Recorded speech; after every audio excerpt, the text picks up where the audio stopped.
Today we're going to learn about demonstrative pronouns. Demonstrative pronouns are 4 words. This, that, these, those. This.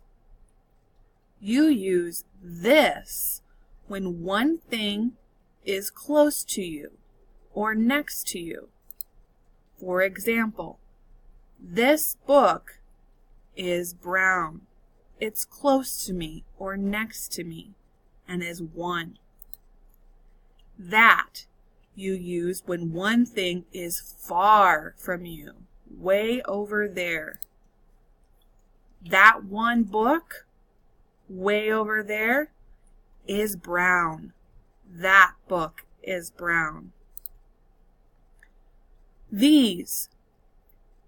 You use these for 2 or more things that are close to you.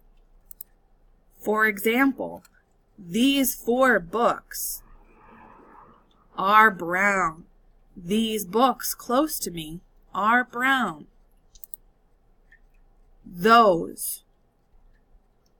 You use those for 2 or more things that are far from you, far away.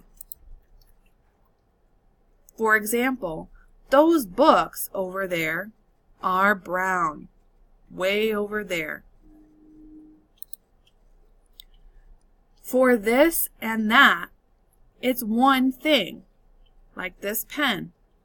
You need to use the word is.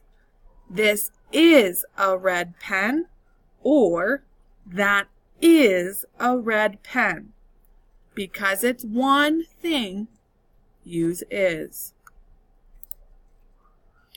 For these and those, there are 2 or more things. You need to use are. These are red pens. Those are red pens. Because there's 3. I use are. Now let's practice some more.